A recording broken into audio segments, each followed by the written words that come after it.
லூக்கா 12:56.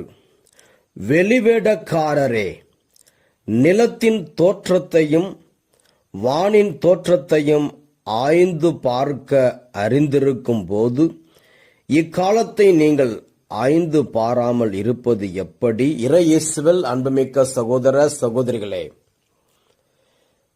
இந்த உலகம் நிலையில்லாதது. நம்முடைய வாழ்வு ஒரு நொடியில் தோன்றி மறையும் புகை போன்றது. இந்த உலகத்தில் உள்ள எல்லாமே நிலையில்லாதது. இந்த உலகம் ஒரு மாயை என்பதை ஏன் இன்னும் நாம் உணராமல் இருக்கின்றோம்? மத்தேயு 6:19, மண்ணுலகில் உங்களுக்கென செல்வத்தை சேமித்து வைக்க வேண்டாம், இங்கே பூச்சியும் துருவும் அழித்துவிடும், திருடரும் அதை கன்னமிட்டு திருடுவார். ஆனால் விண்ணுலகில் உங்கள் செல்வத்தை சேமித்து வையுங்கள், அங்கே பூச்சியோ துருவோ அழிப்பதில்லை, திருடனும் கன்னமிட்டு திருடுவதில்லை. ஏன் இதை நாம் உணராமல் இருக்கின்றோம்?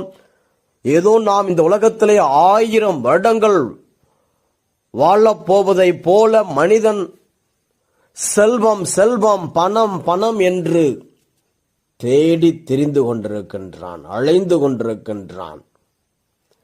ஆனால் எப்பொழுது நாம் இந்த உலகத்தை விட்டு போவோம் என்று தெரியாது.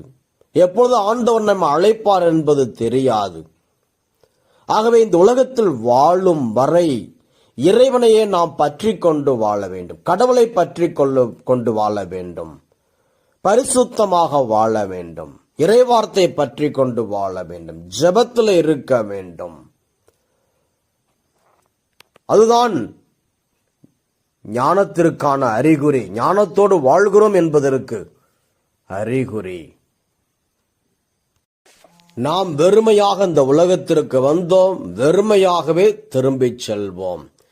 எதையும் கொண்டு வரவில்லை, எதையும் எடுத்துக்கொண்டு போகப் போவதில்லை. யோபு எல்லாவற்றையும் இழந்தாலும் கடவுளை மகிமைப்படுத்துகிறார். நான் வெறுமையாக வந்தேன், வெறுமையாகவே செல்வேன், ஆண்டவருக்கே மகிமை என்று கடவுளுக்கு மகிமையை கொடுத்தார்.